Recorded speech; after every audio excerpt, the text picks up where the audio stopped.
Well, good day to everybody. My name is Larry Dunbar. I'm with the City of Ellensburg in Washington State. I'm on the NATOA Board of Directors, and I'm the Energy Services Director here at the City of Ellensburg. I'd like to welcome everybody to today's e-webinar. Its title is Cable Franchising and Renewal Process.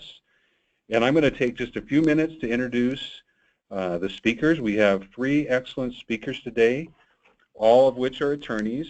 Mr. Dan Cohen will be our first speaker. He has 19 years of experience with the Cohen Law Group that specializes exclusively in representing local governments in cable, wireless, and broadband matters. His firm has offices in Pittsburgh as well as Seattle, and prior to starting the firm, Mr. Cohen served on the Pittsburgh City Council for 12 years. He was the principal negotiator for the city in cable franchise agreements with Comcast and Verizon, and he also led Pittsburgh's efforts to regulate cable rates in the early 1990s. Our second speaker is Ms. Nancy Werner. She's an attorney with a law firm of Bury, Elsner, and Hammond. She focuses on communications law, right-of-way management, and utility franchises. Nancy represents a number of cities, counties, and cable commissions in franchise administration enforcement matters, including franchise renewals and transfers. Nancy assists many jurisdictions in franchise negotiations with communications companies as well as gas and electric utilities. Nancy has also represented jurisdictions in cable and telecommunications litigation. She has given presentations on telecommunications law issues for NATOA, the Oregon State Bar, and Oregon Cities Association. And then bringing up the end of our presentations is Mr. Brian Grogan. He's a shareholder and director with the Minneapolis law firm of Moss & Barnett, practicing in the firm's communications, business law, and infrastructure practice groups. Since 1988, Brian has worked with entities throughout the country on a variety of cable, telecommunications, wireless, and broadband communications issues. In his business law practice, Brian focuses on fiber and conduit lease agreements, mergers, and acquisitions and contract matters, and the communications and the technology industries. Brian is the past chair of the communications law section of the Minnesota State Bar Association. Now, throughout the presentations today, participants are encouraged at any time during the webinar to post your questions, and they'll be answered at the end of the presentations. So feel free to just submit any questions as they do arise during the day. So once again, I'd like to welcome all participants, and I'm going to at this time turn over the webinar to our first speaker, Mr. Cohen. Thanks very much, Larry. Good afternoon to everyone, and at some of you, good morning for those of you on the West Coast. It's a pleasure to be on this panel with Brian Grogan and Nancy Werner, and Larry, thanks for serving as moderator. Can everyone see my PowerPoint? Is it up and running? I think it is. Okay. So in a specialized legal matter, in a highly regulated field, who do you turn to for inspiration? A coach, of course. And the coach that I'm turning to is Bear Bryant, the legendary football coach of the University of Alabama, who said, "It's not the will to win that matters. Everyone has that. It's the will to prepare to win that matters." And my portion of this webinar today is going to be on just that, the preparation. So that was good advice for the Crimson Tide, and I think it's also good advice for local officials who are approaching cable franchise renewal. How you prepare for franchise renewal may be the single most important factor in determining whether or not you succeed in the process. So let's get right to it. Let's start with the governing law. We're not going to spend too much time on it, but always nice to know kind of where the source of your authority lies, and that is the 1984 Federal Cable Communications Act, what we call the Cable Act. That's the act that gave local governments the legal right to franchise cable operators and to obtain certain benefits in return for the cable operator's use of the public rights of way. Now, it only applies to cable service as probably most, if not all of you know, it does not apply to internet or telephone service. And the overall goal of the Cable Act way back when was to foster a competitive cable market. The Cable Act was amended in 1992. That's when Congress prohibited exclusive cable franchise agreements, and it was and also customer service standards, addressed customer service standards, which is a big issue, and it was amended again in 1996. Okay, so that's the governing law. What's the guiding principle that we use here at our law firm when it comes to negotiating with cable companies? It's pretty simple. I mean, look there are many complex areas of franchise renewal, but the guiding principle, and the one that we keep coming back to, is pretty simple, and that is local government officials are effectively the landlords of their public rights of way, right? You hold those rights of way in a public trust, and you're entitled to, under law, a fair return on the cable operator's use of your property. And the best time to do that by far is during franchise renewal. That's when you can get the most benefits and assert your rights under the law.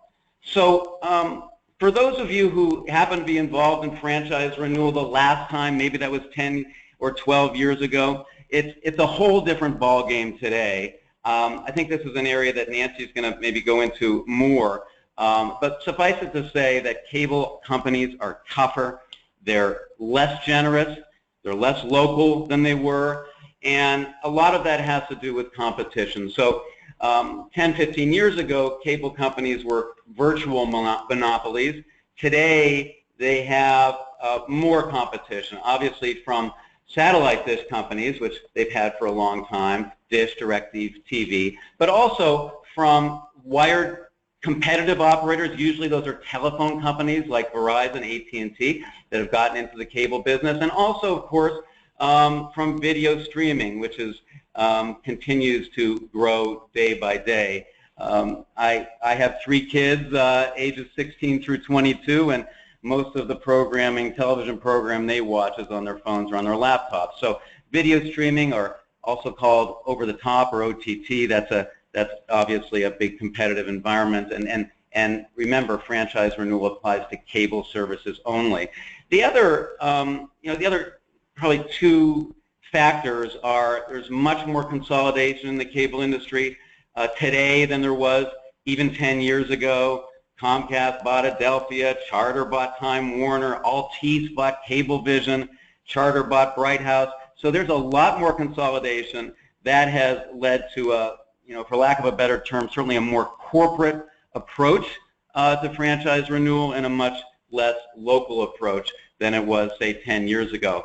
Obviously, statewide franchising, and I think we now have, about 23 states that have statewide franchising. Those of you that have that in your states, you got the short end of the stick because essentially significantly reduced your benefits and stripped local governments of all of their franchise power. Okay, so there are 2 processes. Again, not going to go too deeply into this because of the timing here, but there's a formal and an informal process of franchise renewal. The formal process is highly structured and essentially protects the cable operator from the prospect of your government not renewing their franchise. Informal is a much less structured process. It's really preferred by both parties, both the cable company and local governments, unless you hit a brick wall. So what we recommend to our clients is to preserve your rights under the formal process and then agree to negotiate informally. Now, informal process doesn't mean that there are no rules at all. There's still a notice and comment requirement, for example, and we'll get into that a little bit more later. What's the key to the preparation to, what's referred to as the ascertainment section of the Cable Act? It's reviewing the cable operator's past performance and identifying your future cable-related community needs. Those are the 2 things that are identified by the Cable Act as what you're supposed to be doing as you head into franchise renewal. Okay, so let's talk about the ascertainment process first. Fancy term for, did the cable operator comply with its obligations under the current franchise agreement? Okay, so how do you determine that? Well, I mean, depending on the size of your jurisdiction, and of course, you know, what your budget is for this process, that can include a technical audit, and that is essentially, to answer the question, is the system up to snuff? Does it have the system specifications that are in your franchise agreement, or the FCC technical requirements? Does it comply with those? Even down to the level of, are cable drops properly attached? Are power supplies locked? Are your pedestals in good condition? Those are all kind of issues that would be looked at as a technical audit. You can do a full compliance review, which is, has the cable operator complied with its obligations under the current franchise agreement? And those could include customer service, such as, these are just a couple of examples, but have there been a lot of service outages? What's the telephone answering time? Remember, the FCC has recommendations when it comes to customer service. Hopefully those are incorporated into your franchise agreement, including telephone answering time requirements, etc.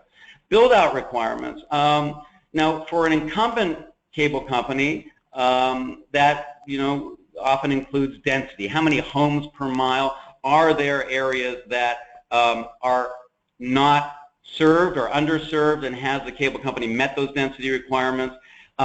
PEG channel compliance, big issue if you have active public education and governmental channels, and that can include things such as, has the cable operator connected up the return lines? What's the signal quality, etc.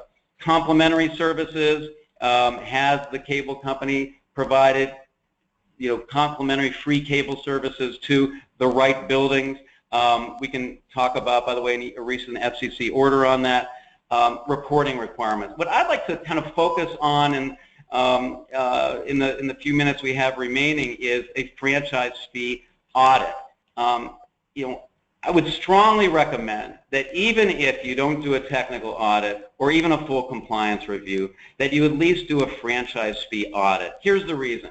Most likely there will be underpayments, and the best time, frankly, to hit the cable operator up is right before franchise renewal. So as you can see, I mean, the purposes really are, make sure you received all the franchise fee revenue that you're entitled to, but also to bring accountability to that line item in your budget.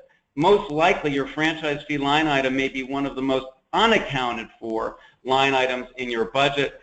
Through a franchise fee audit, you can find out whether that franchise fee revenue item is accurate or not. And finally, to send a message to the cable operator that you're doing your job as a compliance review. Okay, first thing to do is look at your audit rights when you do a franchise fee audit.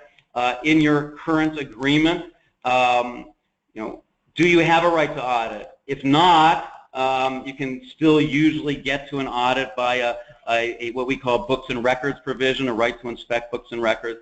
Is there a limitations or look-back period in the franchise agreement? If not, typically you'd have to kind of revert to the contractual statute of limitations in your state. Are there penalties for underpayment? So once you look at that, then what you would do is the process begins with what we call an RFID, or request for information and documents. We request a lot of financial information from the cable operator, and that's information that precisely is directed to your jurisdiction, your municipality or county. We also ask for what's called a homes passed list, which is all the addresses that the cable operator has that are coded to your jurisdiction, right? Remember, cable systems aren't built along municipal boundaries, so cable companies often get that wrong. And then what are the key inquiries of a franchise fee audit? One, has the cable company included all revenue sources in the franchise fee payment? Currently, by our count, there are about 27 separate revenue sources that comprise gross revenues. That expands as cable companies charge more and more fees. It never contracts because cable operators charge more and more fees. And those are divided among subscriber-based and non-subscriber-based revenues. Subscriber-based, of course, are those paid by the cable customer. Non-subscriber-based are paid by other entities. The a classic example is advertising. Every time the local car dealership advertises on the cable system, the cable company gets a commission. You're allowed to get up to 5% of that commission. If you think that you can just use the same definition of gross revenues as you did last time, and there's a kind of a debate as to whether or not to have to enumerate revenue sources or not, but nevertheless, there are more and newer revenue sources that are being charged since your last renewal. So make sure that your new agreement captures those, things like broadcast retransmission fees, regional sports fees, etc. Next, has the cable company allocated bundled service revenue correctly to cable service, right? Remember, there are 3 services that pass through that wire, not just cable. Internet and phone does as well. So has the cable operator allocated them correctly? And finally, again, this is just in summary form, but finally, has the cable company included all addresses to the correct jurisdiction? If not, if there are addresses in your city or county that have been coded by the cable company to your neighboring city or county, then that means they're getting the franchise fee revenue and you're not. Okay, so then the results are placed in a report. If they're underpayments, there would be a findings letter, and then you would have interactions, let's put it that way, with the cable company on whether or not, to make sure the cable company agrees with the underpayment amount and that they pay up. That really depends on the cable company, and whether or not any of those funds are to be passed through to customers. Now, if it's a homes passless issue, then there would be no pass-through of the underpayments because they've already been passed through. If it's not, if it's another type of underpayment, then sometimes we will negotiate with the cable operator to have no pass-through in return for, say, a lower underpayment. That's all negotiable. Okay. So the last piece of this is future cable-related needs. Planning is critical, obviously, for a successful negotiation, and that means planning looking forward. What we recommend is that there be both an internal and an external component of that. The internal component is for staff to come up with its priorities. The external is to hear from residents, and that can be done either through a residential survey or through public hearings. And really, some of the issues that we've already touched on would be looked at going forward. What are your technical needs going forward? What are your PEG needs? That's huge. Obviously, high definition, for example, is huge, and the other items listed there. Are you requesting PEG financial support? If so, that's a huge issue, and you need a PEG needs assessment for that. Customer service needs as well. So those are kind of the future-looking aspects of the ascertainment process. Since we're coming up to the buzzer, I'm going to finish here, and I felt like I needed to have someone a little bit more notable to quote from than Bear Bryant. So here's Benjamin Franklin. If you fail to prepare, then you're preparing to fail. However, the more positive side is if you take the time and invest the resources, you're going to get more benefits from your cable company than if you hadn't properly prepared. Thanks very much.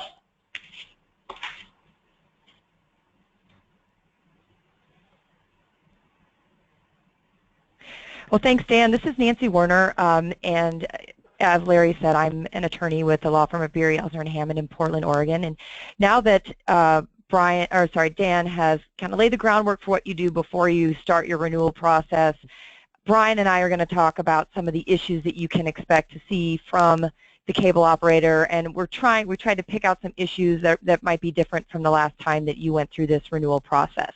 So I'm going to focus on 2 issues.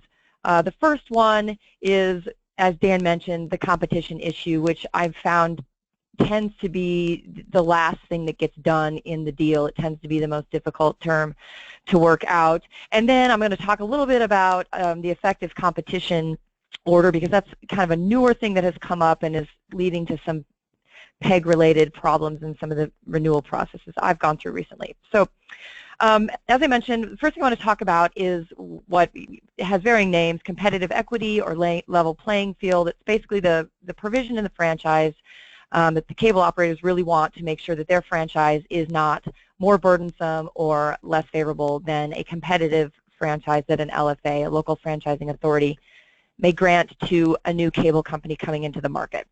This is not a new issue. It's probably in your current cable franchise agreement, but there are a couple of new twists that I find are important to keep in mind as you're renegotiating this provision. The first, and I should pause here and say I don't have any fancy quotes from anybody except the FCC, which isn't nearly as fun as what Dan had, but that's what I've got coming your way, so stay awake. The FCC's 621 franchising order, they were issued in 2007, so some of you may already had to deal with these, but I found that there are about three, there's probably more, but at least three that I wanted to highlight, issues that come out of that order that you need to think about as you're renegotiating your competitive equity provision. The first one is that the FCC found, the FCC actually rejected the incumbent cable operator's suggestion that the build-out limitations that would apply to a competitive franchisee be extended to those incumbents. I'm going to assume that most of you are familiar with these orders, the competitive franchising order and the incumbent franchising order, so I don't want to dwell on those, but essentially that those orders purported to clarify when a local franchising authority could, when it would be an unreasonable refusal to grant a competitive cable franchise. And then after they issued that order, they applied some of those same rules to the incumbent cable operator.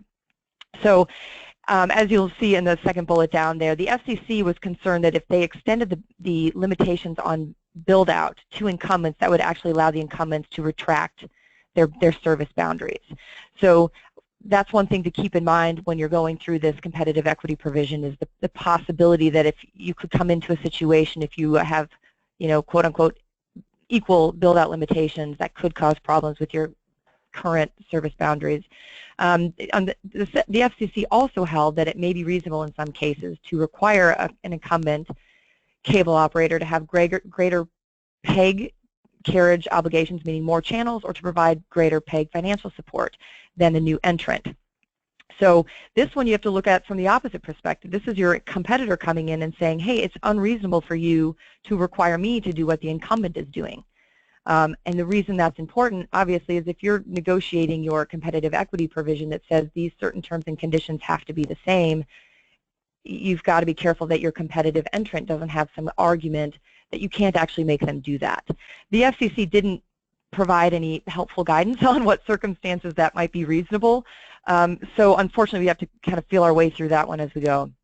And finally, the FCC held that it is unreasonable to require a competitive entrant to build a duplicative INET or pay a fee in lieu of constructing a new INET. And I thought it was interesting that they specifically noted that this is not clearly an issue of practical relevance to incumbent providers. So, again, when you're looking at this in comparing your INET requirement of the incumbent to a competitor, the FCC's view of it, we're not sure this is really relevant. This may not be an apples-to-apples comparison. And then, so moving on to the second set of issues that I think about when I'm negotiating a competitive equity provision. I'll go through these, and then I'll go through a couple of practical suggestions that might be helpful. So the second issue that comes up a lot, and Dan mentioned this, is the video service providers. These are entities that are providing video services, but they claim they are not cable operators, they're not cable service providers subject to the Cable Act. This question has not been answered yet. It has been raised for many years by different entities. AT&T's UVerse service is one of the most recent ones is Google, when they were actively pursuing franchise agreements to put fiber in cities' rights of way. They were also providing video service and took the position they were not a cable operator. So this is happening more and more. I do think it's probably happening less with the telecommunications companies, and Dan, I think, correctly mentioned that's probably who's going to become your competitor if you're going to have one. It's less likely that a Google's going to come to town and overbuild, but it's a possibility. So regardless of how remote that possibility is, the incumbent providers really want their equity provision to include cable operators or video service providers. So the implication there is the incumbent wants to say, we don't care if they're a cable operator under the Cable Act. If they're providing video services that compete with our services, we want this competitive equity provision to be triggered so that we don't have more burdensome or less favorable terms than the video provider. So one of the main considerations with that is, again, since this is an unanswered question, what is the scope of the LFA's authority over a video provider if they're not a cable operator? I mean, that's a question now since it's an unclear situation, but certainly would be a problem should we ever get some guidance from the court or the FCC that says these are two separate entities. You have to know if you're going to have the authority to make a video provider do the same thing that your incumbent provider is doing. And a second consideration is, and it's kind of related to the first, is what provisions of the incumbent franchise could be reduced or lost, and how would that impact your city or your county, your rights of way, and the subscribers. Because when you're negotiating these, sometimes it's going to come down to a trade-off, and you really just have to figure out what is it that we can live with if we have to lose it because we don't have the authority to require a new entrant either under the FCC's rules or under this video provider issue. We don't have the authority to make the new entrant do it. What are you going to do? So in terms of the practical, what I see as the most practical way to address these issues is, number one, and I worked with Brian Grogan on a renewal where we used this, and I found it was actually very effective, which is to narrow the scope of what the material terms are. So a lot of times if you get this provision as drafted by the cable operator, it's going to say, if you, city, county, issue a franchise agreement to any provider of video services or cable services to operate in your city, then we can decide what terms and conditions we're going to change in order to make it, on the whole, not more burdensome or less favorable than this competitor franchise. Let's paraphrase there. So I think if you can narrow what the material terms are that you're looking at, that really can help, because number one, if there's 5 material terms that you need the competitor to be the same as the incumbent, or else you're going to lose that with the incumbent. You know what those are, and you can make the trade-off in your mind, or your client can make that trade-off and know, okay, worst case scenario, we might have to lose our customer service provisions if we can't get this video service provider to agree to the same thing. So it really just helps you figure out what your risk is with respect to that provision. It also really helps when you end up negotiating that competitive franchise.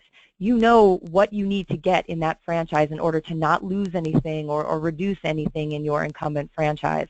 So I think that's a very effective way of addressing the fact that the cable operator is probably not unreasonable in wanting to have some sort of level playing field with a competitor that they have to compete against, but also thinking about what limitations you may have in terms of getting that in your competitive franchise. And I'll make one more note on this, which is to keep in mind unique issues with incumbent telephone companies that are your most likely new entrant. You probably already have depending on your state law and your local ordinances, you may already have a franchise agreement with those companies, and so you may have some issues with, if a material term in your incumbent cable franchise says that the system relocation provisions must be the same, you might not be able to do that when the relocation of the system is in telephone franchise, not in the cable franchise. There's also some specific build-out issues in the FCC orders related to incumbent phone companies that you have to worry about. And I'm going to try to rush through here because I see I'm running low on time. Also, you can narrow the scope of what's going to trigger that provision. I think this is really important, that you really want to make sure that language says if what triggers the language is a franchise or authorization to use the right-of-way to provide video services, not the authorization to provide services. Almost always the first draft I get from the cable operator says If someone authorized to provide video services in your right-of-way starts doing so, then this applies. That is very, very broad. We really need to be talking about someone authorized to use the right-of-way to provide those services, because when you're outside the right-of-way, if you're talking about services that aren't using the right-of-way or services where the service provider doesn't own facilities in the right-of-way, you're talking most likely about a different dynamic with those entities, and you may not have any authority over them whatsoever. So you really need to make sure you're making that tie. And then I'll skip to the last point, which I think is also really important, is some sort of language that says that this equity provision is not going to be triggered if it would cause the LFA to violate applicable laws or rules. You don't want to be in a situation where you're either going to get sued by the competitive entrant because you've unreasonably refused to grant their franchise, or you're in violation of your cable franchise with the incumbent. So you want to make sure you're kind of managing your risk to the extent you can there, so that you're not in a position of trying to of having to violate the law to comply with your franchise. And then in the couple of minutes I have left, I just want to talk really quickly about the FCC's effective competition order. It's the court review, I believe, is still outstanding. So this is another thing that could change during the term of your franchise renewal. Essentially, the issue here that has come up is there's a provision in the Cable Act right now that requires cable operators to have a basic tier of service to which all subscribers must subscribe in order to purchase a higher tier. And that tier has to include PEG. So this provision effectively ensures that every subscriber gets the PEG channels. And so if your franchise agreement says you have to have a basic, you have to have the basic tier of service, you're good. Everyone's going to get the PEG channels. But what is happening now is the cable operators that I'm working with are taking the position that the effective competition order eliminates that requirement, and they no longer have to have a basic tier. Now, to be clear, the FCC didn't say that in its effective competition order. It said, and here's my other FCC quote, that it's a statutory interpretation issue that we do not address here. So again, it's an open question.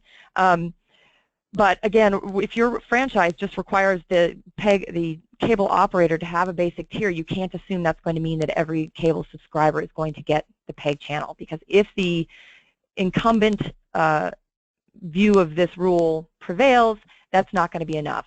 So what you need to do is require that every subscriber in your franchise agreement, you need to require that every subscriber receives PEG channels regardless of their selected level of service, which is a pretty easy concept that, I find the details have been a little bit of a struggle sometimes. You need to make sure it says that no additional cost, no additional equipment costs. Things like channel placement, I think Brian's going to talk about, but that can be an issue when, if you have a cable operator with different levels of service and they want to move the PEG channels to some remote tier, how do you make sure that all the other tiers get that without having to buy some extra piece of equipment or something like that? And you can also address this in various ways. You can address this through your definitions of, basic service. This is how this issue first came to light, is the cable operators are trying to change what that definition says, and what that really is doing is impacting how you ensure that your subscribers are going to get all the PEG channels that are required. So with that, I'm going to pass it over to Brian, who's going to talk to you about a lot more of these issues that you're likely to encounter, and I think we'll have some time for questions at the end. So, thank you. Okay, well, thanks, Nancy, and I'm kind of batting cleanup here today, so I am going to, I guess what we talked about in planning for this was we would try to go over some of the initial provisions of the law and the FCC regulations, which Dan provided, and then move into some specifics about franchise negotiations, particularly with competitive cable operators, and Nancy certainly covered that extraordinarily well. So that left me with trying to say, well, what have I been seeing in franchise renewals? And I think the issues I'm going to cover are ones that Dan and Nancy have also witnessed. We each probably have a little different perspective, and maybe in the Q&A provision they can chime in as well on some of their thoughts. But these are issues I've seen over the last year that have caught me a little bit off guard and required a little bit of homework on the part of the cities to try to figure out how best to respond to some of these issues.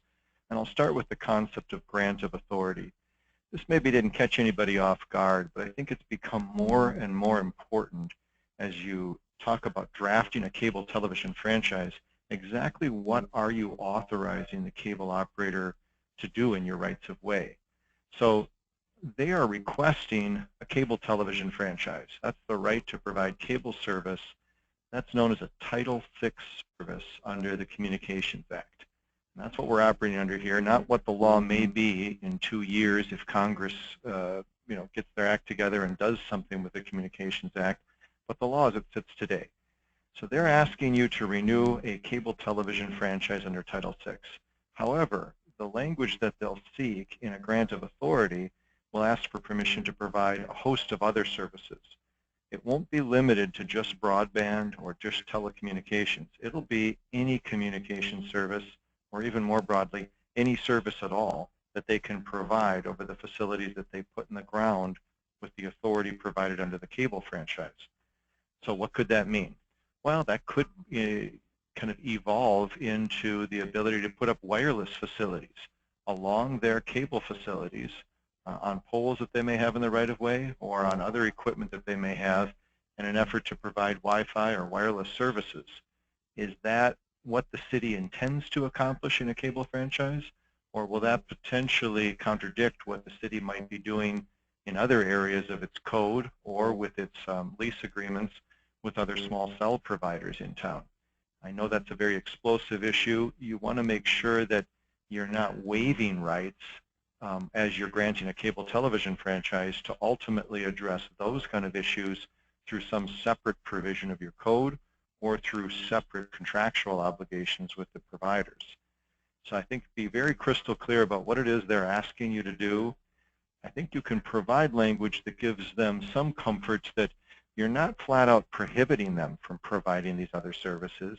In fact, your residents and your businesses likely want these communications companies to provide these advanced communication services. But the question is, under what authority will they be doing that? You don't want to prohibit them, but you also don't want to have the cable franchise, which is designed for one service, cable services, be used as a blanket to cover a whole number of other items that it's not intended to cover and probably doesn't address in any meaningful way in the provisions in the document. And I point out at the end of this slide just that in the old days we used to have your traditional utility companies, gas, electric, water, telephone. Then we had cable television come on board and we started putting cable franchises in place. I have come upon many, many cities, many even sophisticated cities that have sophisticated staffs that really haven't looked at that code and said, is it really structured in a way today that addresses the myriad of companies that are trying to do business in your right-of-way? Long-haul providers, long-distance companies, small cell providers, a host of different wireless entities, and of course, all of your cable telecommunications providers. That's worth the effort to go through, look at it, find out if you have holes, and then fill those holes to make sure that you have a comprehensive plan in place. It's a little bit of a tangent when you're in a cable franchise renewal, but oftentimes that's going to be something you're going to want to address. Here's a concept that you may have heard before in other negotiations that you're involved with, but likely not having heard of it in your cable franchise negotiation. The idea of a provision that would say the provider has the right to terminate for convenience. And let's talk about what that means. That's the ability for a company to sign off on a document, but say at any time that they want, they can just terminate the contract and walk away from it. Usually in a commercial setting, you would have that as a mutual right, termination for convenience. You wouldn't have that as a one-way street where one entity has it and the other does not. But really what that means is it's not for cause. It's not triggered by any event. It's not, as Nancy described, triggered by the presence of a competing operator or a change in state or federal law. It's just any time they choose, they could terminate. Keeping in mind that you have limited termination rights in a typical franchise, you being a local governmental authority, your rights are almost always subject to the applicable law. There's almost always a reference that states that. And you would only be able to terminate in the event of a material breach after having provided the operator with an opportunity to cure and in all likelihood a fairly lengthy due process proceeding that would come at some great expense to both parties as you proceed through it. The idea of adding a one-sentence termination for convenience is so the operator can skip all of that and say, yeah, it doesn't make sense for me anymore to do this. I'm going to take advantage of some other vehicle to provide this service, and I'm going to just skip on the rest of the term of this franchise. The implications, of course, everyone can immediately appreciate. The ability of the city to, for example, set a budget, which usually happens 9 months ahead of the next fiscal year. If you have no concept whether your franchise fee and PEG fee revenue are coming in for the following year, because the franchise may be terminated upon a simple 30 or 60-day notice, it leaves the city very handcuffed in terms of its budget process. Moreover, in the event it were to actually be triggered, a termination, you'd lose the ability to provide your PEG channels, you'd lose of course, the payments, and you'd have no right to enforce the contractual terms of the franchise. So I don't want to belabor this. I actually have not seen it end up in a final negotiated document. I certainly haven't seen that in any documents for clients that I've worked on, but I've seen it presented now, which is a new issue that I had not previously witnessed in a couple of decades negotiating cable franchises. So something to keep on your radar. It can be as simple as a simple sentence at the end of the document, so you want to look for it and make sure you catch it. Complementary cable services. We've talked about this at NATOA now for a couple of years. It is a real issue when you're into franchise renewal, and I tried to go through the law on this. Really, this gets to the issue that both Dan and Nancy referred to in terms of the FCC's 621 orders. Back in January of 2015, they adopted really a third order in the series of their orders. And what they really said is that the 5% franchise fee cap applies to in-kind payments, both cable and non-cable services. Now, there is still dispute and argument among cities and operators what that means, but I can tell you what the operator thinks it means. What they think it means is, unless you're talking about one of these 7 incidental charges that I've listed on the top bullet here, bonds, security funds, LOCs, insurance, etc., unless it's one of those, generally an operator's position is going to be it is part of the franchise fee.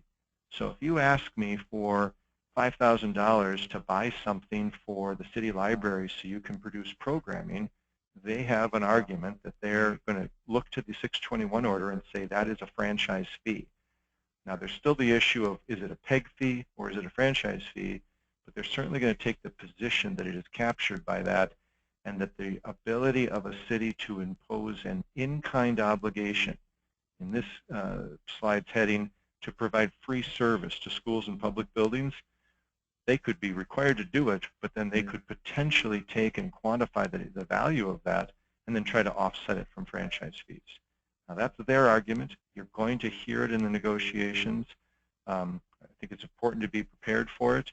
I actually have not yet seen a cable operator go ahead and try to implement a unilateral offset or deduction from a franchise fee payment, but I've certainly heard many operators raise the issue and threaten that as part of the negotiation process. So be aware of that, talk to your team about that, have a position ready to go as it relates to that issue, because it could potentially be a meaningful change from the complementary services that you've enjoyed over the last probably 30 or more years in your community. PEG HD channels. Question often comes up, can a city actually mandate a high-definition channel for PEG? And first of all, there's nothing in the Federal Cable Act that prohibits you from negotiating such a requirement. State laws, the 23 states that Dan referenced that have varying laws on PEG certainly could impact this issue. But if you're looking strictly at the Cable Act and you have no state law impact, there's nothing that says you cannot pursue high definition. In fact, we know from the broadcasters' negotiations, which can be either a must-carry or a retransmission consent, that they all contain high-definition obligations. And in fact, almost every commercial provider in the country requires that the operator carry a high-definition signal. What I've provided for you, and I'm not going to go through in great detail here, is some language that you might consider using in one way, shape, or form to talk about how you would impose a high-definition mandate. This is not going to solve the debate for you. You're certainly going to have to negotiate this with your cable operator. But the question, if you do obtain a high definition obligation from the operator, how do you phrase that in the contract? You want to be a little more precise in your language here than simply saying operator agrees to provide the PEG channel in HD. This type of language, I think, will ensure that you're carried in the same technical format as other similar providers and that it's not degraded in any material way. Also, the standard that I've referenced here, the ATSC standard, is also probably one you'd like to see in your franchise because it gives everybody an objective third-party standard then with respect to the carriage of the PEG channels. Moving to PEG channel location, can you require that a cable operator carry your channel on a specific channel location? Again, I don't think there's anything in federal law that says you can't do this. Nothing prevents you from negotiating it. Again, it may be impacted by state laws, but nothing says you can't negotiate that. And again, in many commercial transactions, commercial providers are routinely negotiating locations for where their channel should be carried. Now, the days of saying I want to be between channels 2 and 17 on the channel lineup may actually be gone. In fact, now the key that most folks look at is what neighborhood are the typical cable subscribers surfing through. If it happens to be where the broadcasters are and you want to be where the HD broadcast signals are, then you'd want to specify that channel neighborhood to be within a certain location nearby where those channels are carried. Again, I've tried to provide you with a couple of sentences that may be helpful for you to include in a franchise so that as you negotiate this issue, you actually have some language to work from. The first really relates, again, to, I think either Dan or Nancy brought up the concept of ensuring PEG channels be carried on the basic service tier. It's an important issue to burn into the franchise. The next, though, talks about where that would be located, and if that in your city might be in the 800s, that's where everyone goes to get the quality HD basic and expanded basic channels. Here I've tied the location to what's known as a DMA, which is a dominant market area. Basically means if you're in Kansas City, the dominant market area would be the greater Kansas City location, and you would define that. And then you would be in the same channel neighborhood as the big four networks. Everybody knows those, NBC, ABC, CBS, Fox. So that's one method that you might use to say, well, that's where I want to be located by. Maybe you want to be by the public interest programming, C-SPAN, PBS. Maybe you want to be somewhere else. This is the kind of phrasing, though, that generally you can work with a cable operator on, as opposed to isolating a specific channel number and saying I have to be carried on that channel number throughout the balance of the franchise term. PEG fiber returns, a little bit of a similar discussion to the HD. Can you mandate upstream fiber returns so that you can put your PEG programming on the system from various locations? This would be, for example, from a local stadium or a library or a civic center back to the playback location or back to the head end, or from your playback site back to the head end. And the answer to that is, yeah, of course you can include that obligation in a franchise. Then the issue becomes, how does it get paid for? Is this a in-kind obligation that is deductible from a franchise fee? Is this a PEG capital fee? What's the distinction between the two? Where does it get allocated from?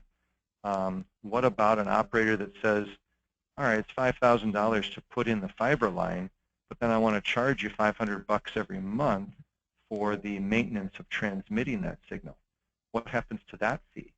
Is that a PEG capital fee? Can that be deducted from franchise fees? And you look at the impact of the 621 order and what an in-kind payment is, certainly the operator is going to argue using that 621 order that they believe that it is tied to the 5% franchise fee cap, and therefore you cannot impose this. The cities will certainly argue the same, or excuse me, the reverse of that. But I think the question even gets harder as it relates to existing facilities. Let's assume that for the last 10 years you've had a direct fiber connection that's gone from your local civic center back to City Hall so that you could insert programming for playback and then send it down to the operator's head end. If the operator says, well, now I no longer want to provide that direct fiber connection, or I want to charge for the use of it, can they do that? Or the fact that they've already put it in and presumably depreciated and paid for that connection, does that allow them to now essentially mark that back up and attempt to recoup additional fees as a franchise-imposed obligation? I know I'm raising a lot of questions without a ton of different answers, but these issues are all impacted by the 621 order and by the arguments I tried to describe earlier in my presentation and my remarks. Switching gears to the last couple of slides, bundling. I think, again, both of the prior speakers addressed the question of bundling. Let me give you a specific example. You subscribe to your cable operator's service. You buy voice, video, and data services, right? Cable, telephone, and broadband. You have a $150 bill for that service. But now you incur a late fee of $10 because you missed your payment by a couple of weeks. But in fact, actually, that's quite a revenue source for many operators. Many subscribers miss payments on a fairly routine basis. And this amounts to a very significant revenue source in most systems. What does the operator do in terms of allocating that late fee? Do they split it in thirds, and do they say a third of it goes to each of the service? What if the person next door is just a cable service subscriber and they miss their payment? They get the same $10 late fee. Then presumably that all gets allocated to cable? And the answer to the question of how does it get allocated or what percentage is almost entirely based on how you've defined gross revenues in your franchise and how you've talked about the franchise fee payment obligation in the terms of your contract. So as you look at negotiating a renewal, be very careful how you negotiate that language. Be careful about broad and general references to GAAP in terms of how these fees are to be allocated.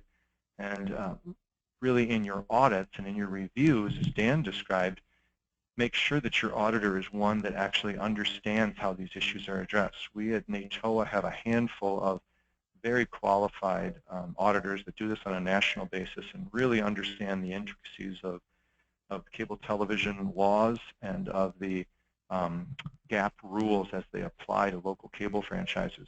Strongly encourage you to consider utilizing one of them as you're doing your audit to make sure that you have the benefit of all the different issues that they've seen when reviewing the operator's books and records.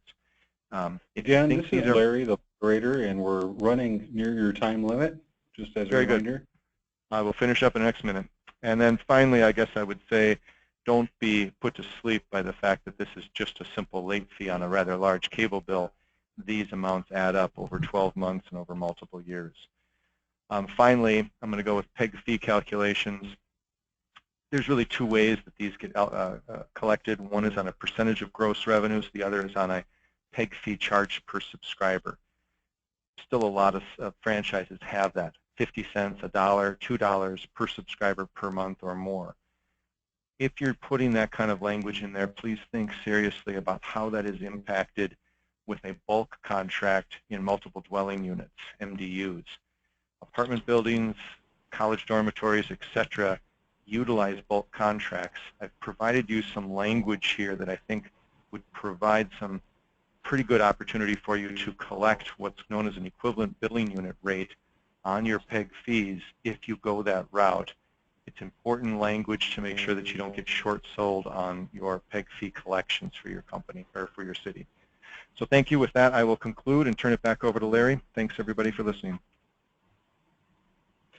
Well, this is Larry Dunbar again. I'd like to thank all of our panelists today for their wonderful presentations on the topic of franchise renewals. And if you can use your chat space here to ask questions, this is a great time to ask questions, and we'll proceed with that shortly.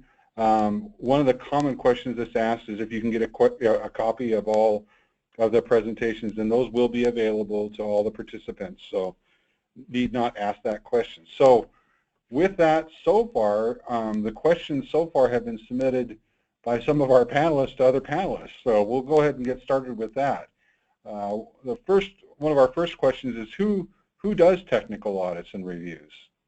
I'd like to just open it up to any of the panelists. Sure, this is Dan. There are firms that do technical audits. They're engineering firms. NATOA certainly has a list of them, and they do them on a regular basis.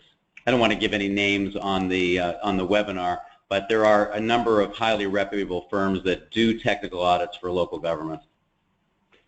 Thank you very much. And on a similar subject with the financial audits, I would imagine there's several NATOA members that provide those services as well. That's correct. Let's see here. The next question is, one of the panelists shared that their town has a PEG station that serves and has a 10-year franchise that includes an automatic 5-year extension. The original franchise included a $240,000 capital contribution for the PEG station. Shouldn't they need to make another $120,000 payment at the point of the automatic 5-year extension? Good question. I think the answer to that probably depends on the exact language contained in that franchise. I don't know that one can immediately jump to the conclusion that the extension triggers an additional obligation unless the language supports that position. Certainly you'd have to carefully look at that, but that's one that I believe would be contract specific. I personally am not familiar with any case law on that kind of an issue. Maybe Nancy and Dan are, I don't know. This is Nancy. I don't know any. I had the same answer you did, Brian, that I think it depends on the language of the contract. I would just say, Brian, you talked about a percentage of revenue or a prescriber PEG fee. This is one of the problems I've seen before with a lump sum type of PEG payment, is that if the renewal, if there's an automatic extension or if the renewal gets dragged out for 3 or 4 or 5 years, you're not getting any PEG fees. So I'll just use this question to add that in as a tip, that if you are interested in a lump sum type fee, you should specifically negotiate in that if the term is extended for any reason, for the renewal process, for by mutual agreement, whatever it is, figure out what the PEG payment's going to be, if it's going to be a percentage of revenue going forward or another lump sum payment, so that you don't run into this situation. I agree with Brian and Nancy. Let me just use this as an opportunity to say beware of auto extensions for the very reason that the questioner posed this question. Just based on what the questioner said, most likely you're not going to get another $120,000 for that 5-year extension unless the franchise expressly states it. It is a negotiation. It is an agreement between the parties, and the terms of that agreement have to be within the 4 corners of the document. So beware of auto extensions. All right, the next question may be a little bit more difficult. It says, can you provide insight on competitive equity related to PEG payments by the incumbent and then later by another franchisee? I think specifically, how do you make them equal? Well, so, I mean, the easiest way to, sorry. Yeah, go ahead, Dan. Go ahead, Nancy, please. I was just going to say the easiest way to make them equal is to make them, negotiate the exact same language. Then you're sure they're equal and there's no issue. How do you get the competitor to agree to the same language? In all the competitive franchises I have negotiated, I've never actually had a competitor refuse to pay the same amount of PEG fees that the incumbent is willing to pay. So it hasn't been an issue for me where I haven't had a competitor raise that language that I mentioned in the FCC order that says sometimes it might be reasonable to make the incumbent pay more than the competitor. I haven't had anyone raise that yet. So Dan, what did you want to say? Yeah, this can go both ways, right? So usually the scenario is you've got an incumbent cable operator that agreed to, significant PEG financial support, and then you have a competitive operator, say, most likely a telephone company getting into the cable business, who tries to resist the PEG funding that the incumbent has, right? And their argument is, well, we don't have the market share that the incumbent does, therefore we shouldn't pay the same amount. The easiest way is, of course, a per subscriber per month fee, right? Because that takes into account market share of both of the cable operators. But depending on who you're negotiating with, you want to be careful here. If you're negotiating with the competitor, obviously you want to try to match what the incumbent paid. If you're negotiating with an incumbent, then you want to make sure that you're not that you're not reducing the grant based on what the competitor paid, right? I mean, we will often say, for example, to Comcast, you have much greater market share than the competitor, therefore you have to pay more. So it kind of depends what the negotiation is, but I mean, bottom line is I think probably the most equitable way of doing it is per subscriber per month, because that way you're taking into account market share.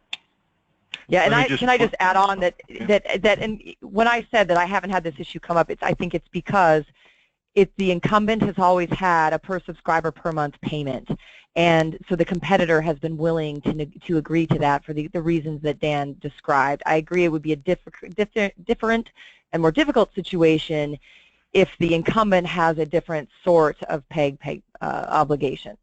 Sorry, Brian, go ahead. I was just going to flip the question and say where I've run into I think you guys are right. The incumbent kind of sets the stage, and then the competitor comes in and matches it. But where I found it gets tricky is now you're at renewal. So now you've got the initial incumbent, and you've got the competitor that's been in the market for 5 or more years, but everybody's coming up for renewal because you tried to tie the terms together. So now you're going to set the new PEG fee.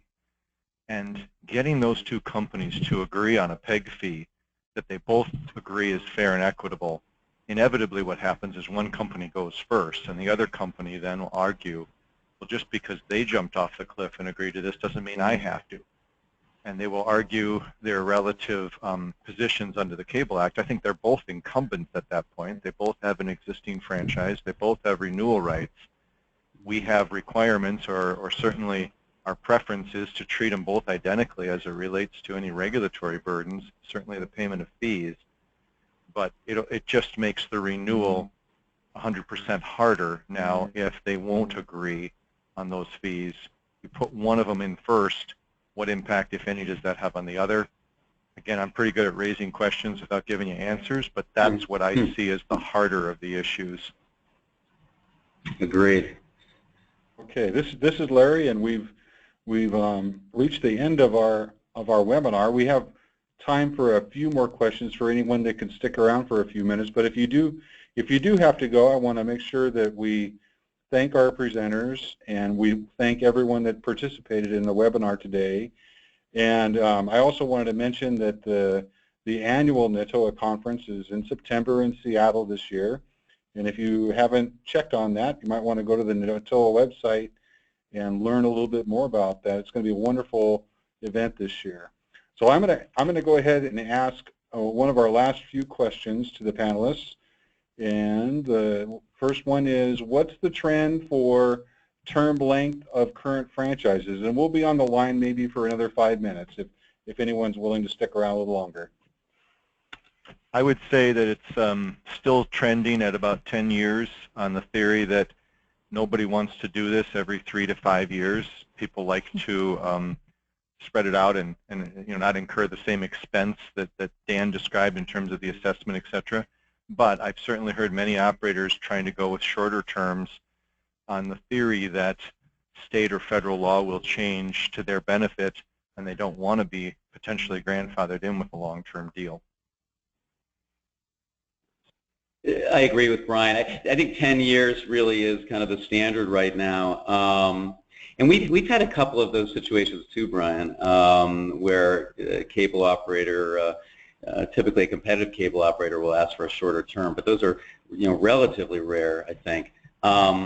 What we do, I don't know if this helps, but what we do is when we send a proposed agreement to the cable operator, and I would advise not to use the cable operator's agreement as the working draft, but use your own agreement as the working draft. We usually put 5 years in, and then, because that's a leverage point with the cable company, right? They want longer terms. They don't want to go through this, and these agreements secure their capital investment in the system. And then we say to the company, if you want longer than a 5-year term, make it worth our while. Okay, thank you. And let's ask I'm not sure if any of the participants are in this situation, but let's say you're in a renewal and you have a competing cable operator that wants to negotiate agreement at the same time. What would be the best strategy for handling that? Nancy, do you want to go? Well, I mean, I think the first thing, especially if you have an incumbent that's going into renewal, hopefully you've done the groundwork that Dan talked about, and you've done a franchisee audit that, that's an audit of your incumbent, but it gives you a lot of information that's helpful in the gross revenues definition that Brian talked about. And then if you've done your ascertainment study and you've set out your PEG-related needs in particular, that can give you a benchmark that you can apply to your incumbent and to the competitor, with the potential of some restrictions that I mentioned. But ideally, you go into this saying, we've already figured out what the PEG needs are, so we need each of you to give us 3 channels, and the PEG support is going to be X for each of you. So that's one way to approach it, is that, and that's one way that it's good when you've got your incumbent going into the renewal, is because you're going through this whole process and figuring out what you want to see in the next franchise, and then you can work to get the competitor to meet those needs as well. And there is, you can't unreasonably refuse to grant this competitive franchise, but you can certainly, require them to meet your needs related to PEG and things like that. So some of those standards, although not exactly the same between a competitor and an incumbent's renewal, they overlap enough that you can use that same leverage, I guess I would say, to try to get those same provisions in each agreement. I'm sure Dan and Brian have some thoughts as well. Yeah, well, I guess I'll just say one quick thing is, don't try not to put them all in the same room at the same time on franchise renewal. Just because these are all smart people, they all know the law very well, and what ends up happening is each of the operators take their 10 favorite issues, and in the end, the document that results after you try to address those key issues from each of them is a fairly watered down document, because really it's been tag teamed. And if you're trying to address specific regulatory concerns you have and specific needs that you've identified, I think that is not a very good formula to proceed on. Unfortunately, you end up having to go with one operator before the other. Maybe it's as simple as you take the more dominant operator that has more customers in town and you work with them first. I don't know that it really matters, but I just know one thing is, I have had cities that have tried to go down the route of everybody get in a conference room and negotiate. We never got to the finish line. It's almost impossible. This is Dan. I completely agree with that. That would be a recipe for chaos. A couple of just very quick points. I think there's some positives about having 2 negotiations at approximately the same time for the city or county. I mean, one is everybody on your team is fully focused, right? If you're about to head into 2 renewals, and you can save costs on things that I had talked about earlier, like a technical audit, things like that. There are certain cost savings that you could do once instead of doing twice.